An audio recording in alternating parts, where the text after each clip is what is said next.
Yeah. Let's go ahead and get the season here started. Like, yo. All right, so look, I'm gonna try to make this brief if I can. I'm gonna try to not this, but let's just go ahead and say it, bruh. It is opening day. Well, at least it was yesterday, or at least it was recently. Whoever, I don't know, depending on when you're watching this. And yes, as we Cardinals fans are sitting here determining whether or not to invest our energy into this season, we get a pleasant surprise. The bowl's gonna be alright. Shout out to Nuke Bar, Victor Scott. Oh, Brando. Yes, sir. Ivan Rivera. They try to pull up for the day, boy. Yes, it's opening day in Bush Stadium against them Twins. We got to talk about it, bro. What's happening? It's your boy, the Real Vince Taylor. Cardinal fan number one, die hard. Let's go. Go ahead, trying to start this little thing I call batter up, man. I'm gonna do me a little something. I don't know how it's gonna go. I'm gonna keep it real, but I'm a real self-conscious type dude. So I don't know whether or not doing these is gonna pan out or not, but I'm gonna go ahead and start and I'm gonna try and do my little thug thizzle right now. Let's go ahead and get it on. I want to talk about my Cardinals. I want to talk about a couple things going on in the league, but let's just go ahead and kick it off with this here graphic that I thought was kind of cool, even though I got the wrong time.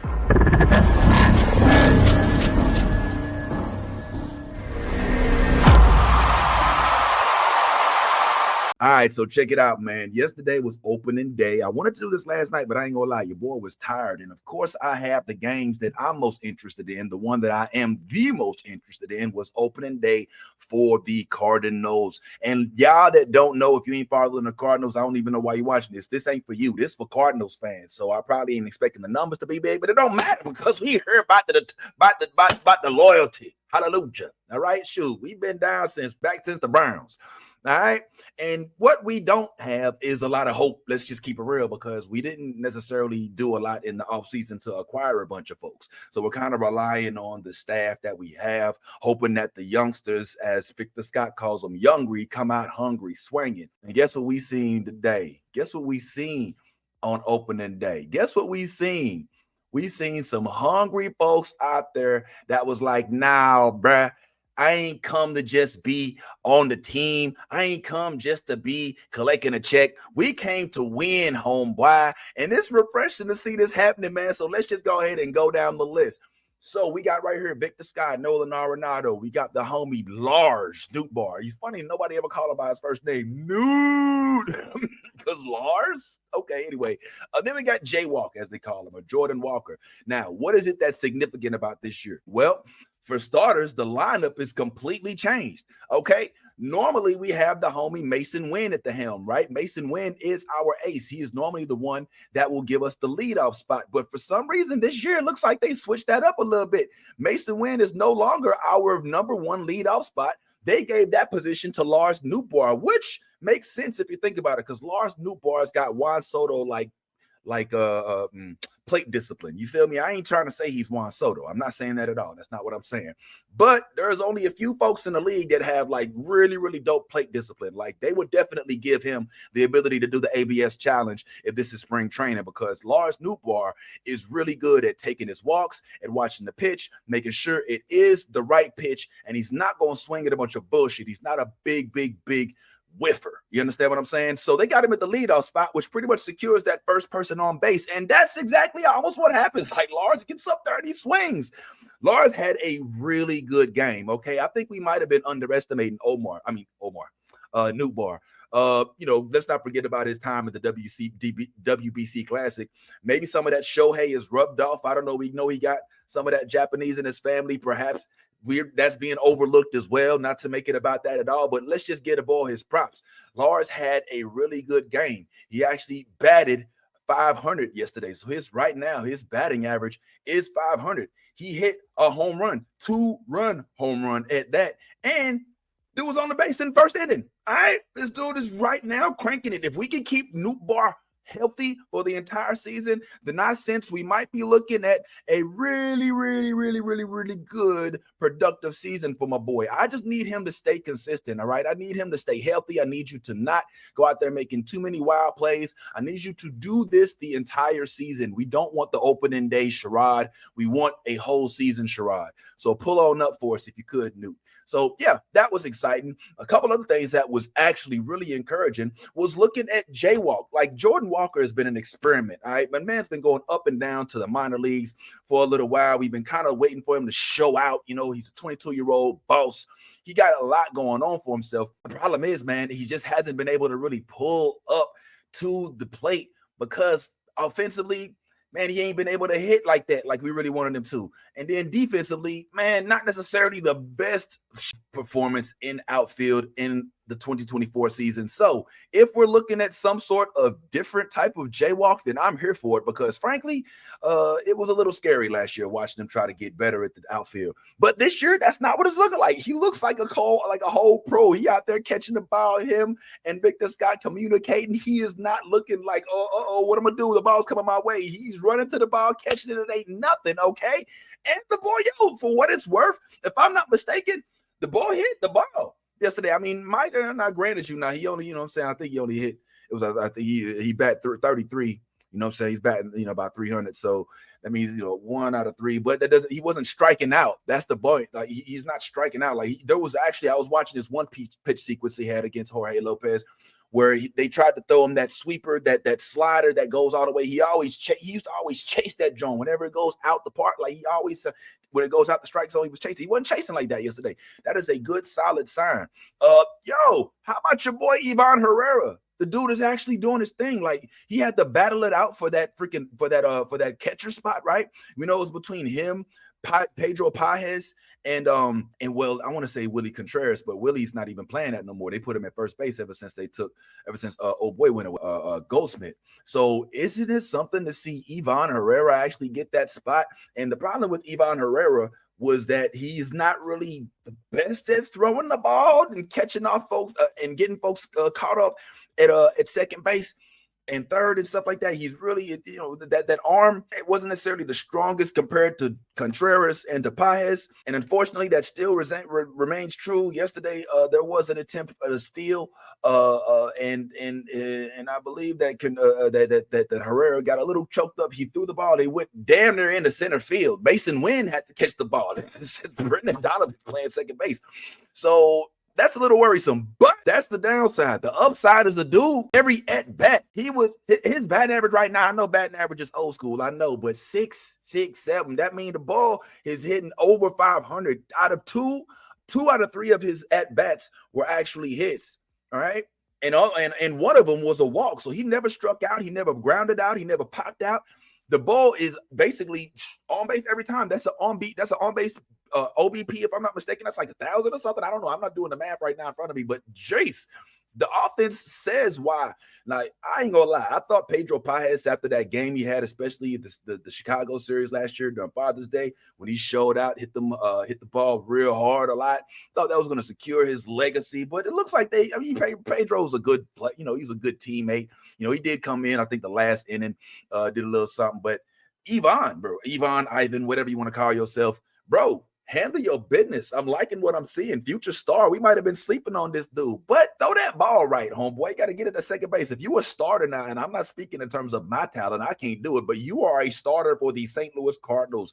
You are in the footsteps of Yadier Molina, AJ Brzezinski. You got to throw the ball right. Second base, homeboy. They cannot know that is a weakness of ours. That's one of the reasons why we was able to beat the Twins yesterday, is because Pablo Lopez kept throwing the ball and not being able to connect to the second baseman. We was able to really, really, really get him thrown off. And I got to give props to the management, whoever did the scouting report, that was able to realize how weak Pablo Lopez is when it comes to him being able to throw out folks at second base and to just keep him off his game whenever he got runners on base or runners in scoring position. Well done. He clearly was flustered and he could not get the job done. So I don't know if that's all Ollie Marmol or if that's Jay John or whoever, but well done. That scouting report did its thing. Let's keep this thing moving. Like, another pleasant surprise. I was so happy to see, because another position that was up for battle was the position of center field. The center fielder was not a secure spot. So it was between Michael Ciani and Victor Scott. And it looks like Victor Scott ultimately was the one who was the victor in this battle. And that's cool with me, because Victor did his thing yesterday. Like, he came to the plate. let me say this. Well, Victor did his thing defensively. That was something we were a little concerned with at first. But there was this catch. There was this catch that he had where he literally did like a Fantastic Four, Mr. Fantastic freaking shit. They just reached out there, Reed Richards. I had to remember his name. Reached out, you know what I'm saying? Just the whole freaking, you know what I'm saying? The extendo stretch Armstrong joint. Like, this is a catch that this should not have been made. Like, look at how far his arm is outstretched right here. Like, this is not a thing that's supposed to happen. This is crazy. Look at this. And he ran full speed. Now, I know from experience, it is not easy to catch anything at full speed. And this dude stretched out his whole arm and just like that. Like, it was a whole go gadget arm type situation. Look at this stretch. Are you nuts? Are you nuts? Are you seeing this?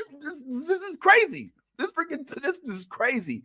And I was so happy to see that, because that was the part that I was a little concerned about, him being able to handle that center field position. I just remember Siani making all of those plays when he was in the outfield, sitting there like he would literally run and slide and damn near catch everything out there. So for him to be able to secure this spot in the place of Michael Siani is a big deal, because Siani was no punk when it comes to his outfield game. So yeah, you got to get a boy his props. So shout out to Victor Scott for that. But on the downside, unfortunately, my dog didn't hit not now. Dog didn't hit nothing. Dude went 0 for 4, which sucks. But in the spring training, he was doing pretty good. So I'm hoping that this is just a fluke. That is one of the things that we do have to be a little bit concerned about, and I'll get to that a little bit later. Somebody else that, I ain't gonna lie. I kind of seen this one coming because this was a little evident, but I don't know if I was ready. The ball Willie is on fire right now. Like, this dude is not getting his props. Like, he's the better Contreras. I said it, William. Come see me, Milwaukee. I ain't scared of y'all. The ball really wants to play. He is a team player. When they say, look, we probably gonna move you to first, he wasn't like, I play third. He ain't no Raffy Devers. You know what I'm saying? He was like, nah, I'll go to first base. What we got to do to win? And that's what he's on. The ball, did you see him make his catch yesterday? The ball caught the ball like he was a catcher, took his hat off and looked up, and his whole hair was flowing in the wind and stuff. You know, it was really Contreras. It's like, yeah, I got this. You know what I'm saying? And then the ball actually, he's doing well at first. Now, as for the offense, that's not there yet. You know what I'm saying? But I'm not worried. I'm not worried at all, because I know when it comes to offense, Wilson Contreras going to slug. The ball going to do his thing. That's not something I'm worried about at all. So if anybody out there thinking, because William may not necessarily have had the best day at the plate, that he's going to be a problem, I beg you to go and check the stats, because if there's somebody that's going to show up, it's Wilson Contreras. And the ball is not one to be played with, because he know his brother up there, 2 states above him, talking all that schmack with Milwaukee. He got a lot to prove, and I feel like Wilson Contreras is here this year to show y'all why he should be on the list of greatest players in 2024.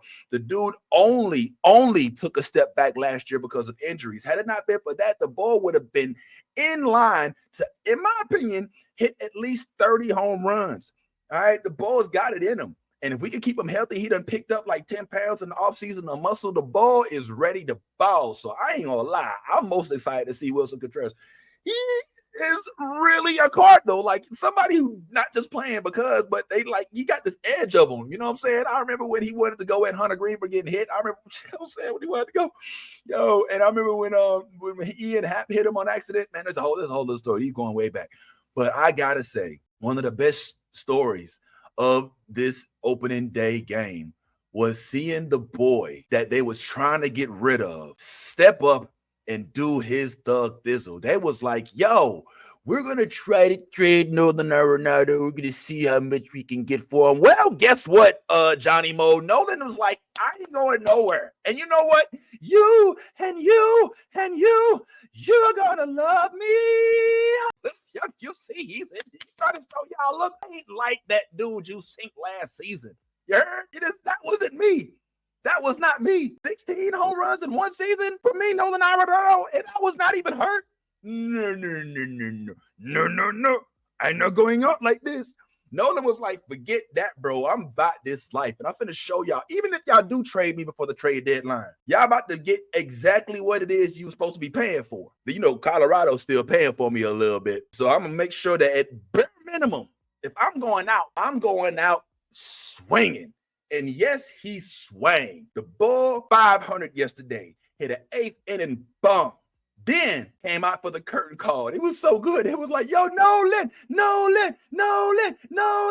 had to come back out and be like, yeah, all right, y'all. What's up, man? What's up? I'm here. What's up, y'all? I know I'm outside. The Tornado. I see you, homeboy. So, Johnny Mo, enough, Johnny Mo. All right. We know he was trying to lobby maybe to go to the Yankees. That didn't happen. I seen you at the spring training game talking to Cash. It didn't happen. You don't need a third. Well, maybe they do need a third base. We'll see what happens. You know what I'm saying? But for right now, Nolan is one of the missing links to, I think, a decent Cardinals team. Success, frankly, this season for me is over 500. Is not necessarily becoming the White Sox of 2024.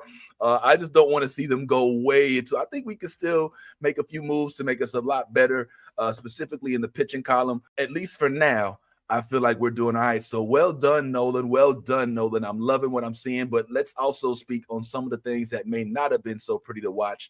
Man, I got to tell y'all, I was a little, okay. Well, let me just speak on this. As I said before, last year, our leadoff guy, our man, was Mason Wynn.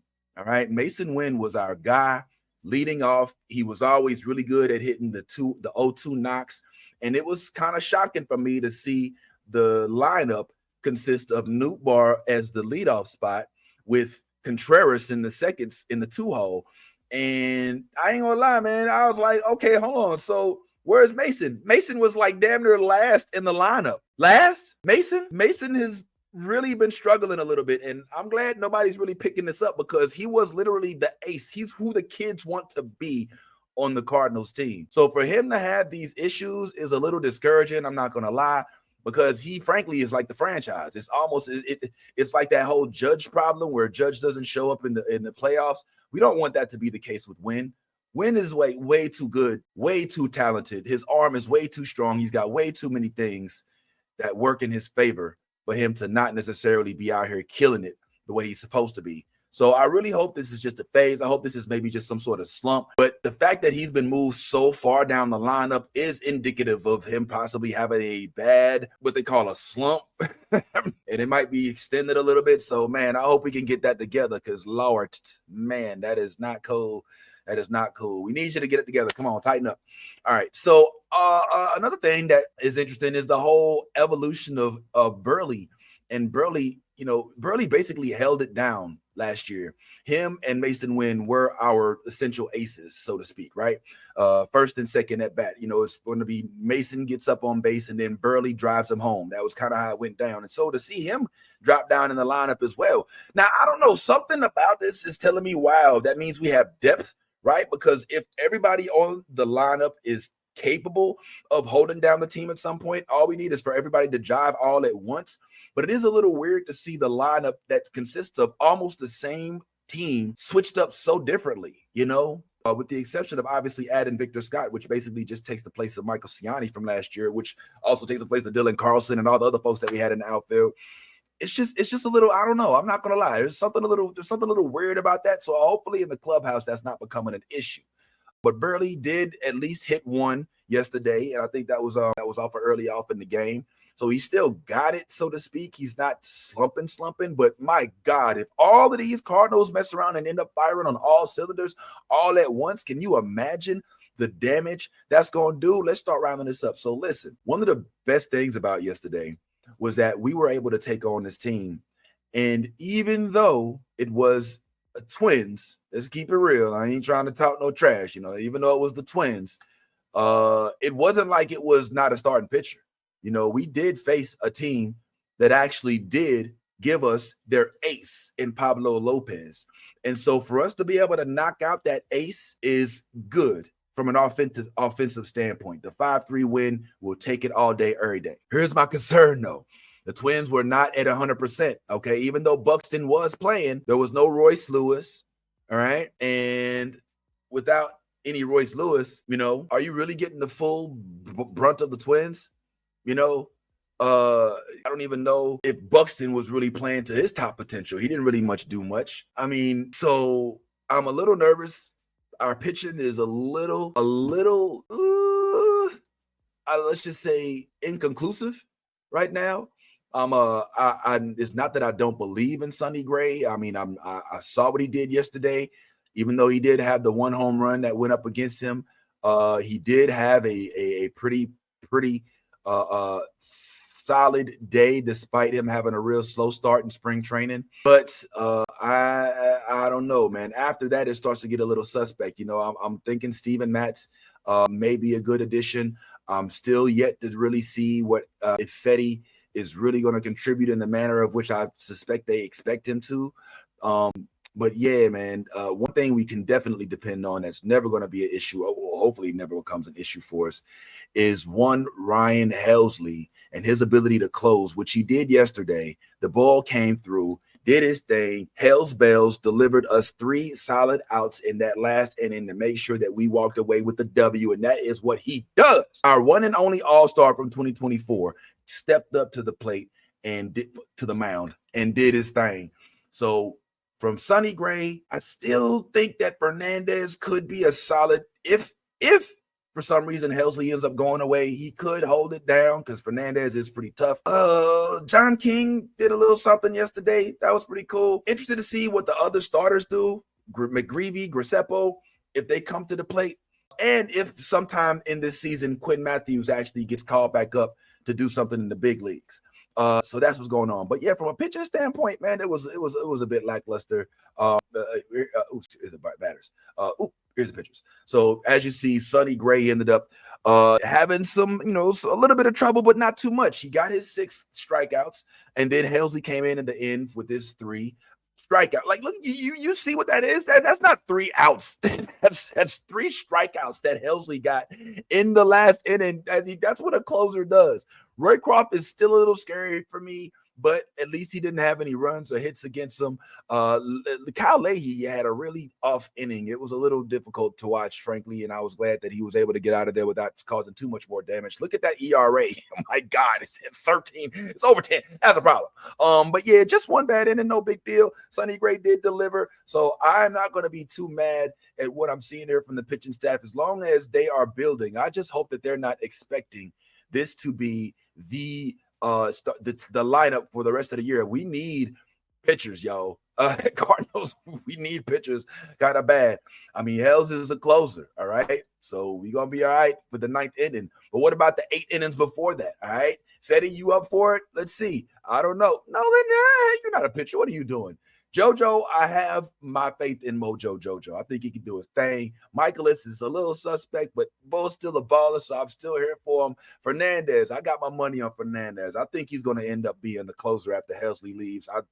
I'm not trying to wish Helsley leaves, but it's inevitable, man. The Bo's going to want his money after this season. So, oh, yeah, and finally, I didn't mention this because I don't know. For some reason, I don't pay too much attention to Brendan Donovan. He's kind of such a fundamental player. He's kind of boring in a good way, you know what I'm saying? But, I mean, I saw a little documentary on his family, how he built a little practice field in his barn and shit somewhere in Alabama, if I'm not mistaken. So I got to give him his props. He seems like a cool dude, so I'm happy for him. I'm rooting for him.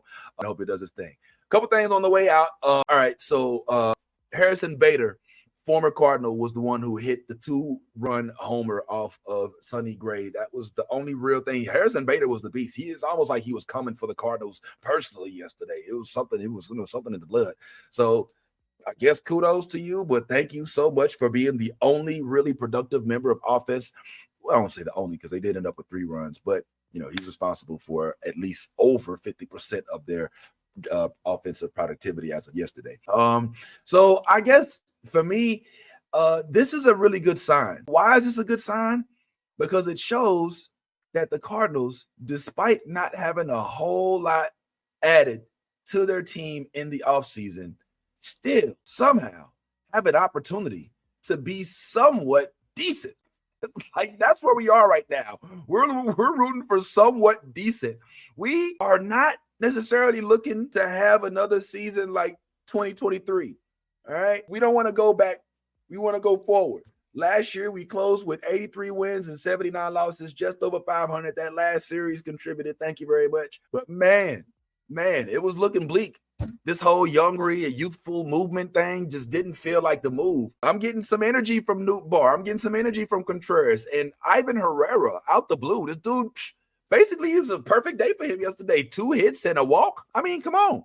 I mean, I need you to do better defense. But yeah, if we can get Burley to start getting to his 2024 self, if Mason Wynn can come back to his early year 2024 self, if Brendan Donovan can just stay consistent, if Nolan Gorman, I don't know where he is, but hopefully if he can pull up to the plate because he can slug a little bit too. We've already got Jaywalk on track, man. The boy is out there doing his thug thizzle right now. He's out there in the outfield smacking it, and he is actually hitting the ball better. He didn't swing. He wasn't chasing like he was. If we can keep this consistency, if Newt Barr can start to become more of a leader, if he can be the Aaron Judge of this team, what? Can the Cardinals achieve success? Are we looking at a winning season? Is there a possibility that we may not end up second to last in the National League Central underneath the Reds, the Cubs, and the Brewers, only topping the Pirates in my opinion, even though, I don't know, man, if Skeens can pull up, man, and O'Neal can do their thing, man, I don't know. Listen, all I know is that it is so nice to be undefeated. For this one small little period of time, we just as undefeated as the Dodgers, who's 3-0 right now with their 2 wins over the Cubs in Tokyo. So let's keep this same energy, Cardinals. All right, I'm loving what we're showing here with this youngery energy. Thank you, Newt Barr, for stepping up to the plate. Let's keep you from being injured, my friend, because we do not want to have another season like last where we have a fairly decent couple of weeks and then end up injured for the rest of the time. Let's keep this energy going, y'all. I love what I'm seeing here.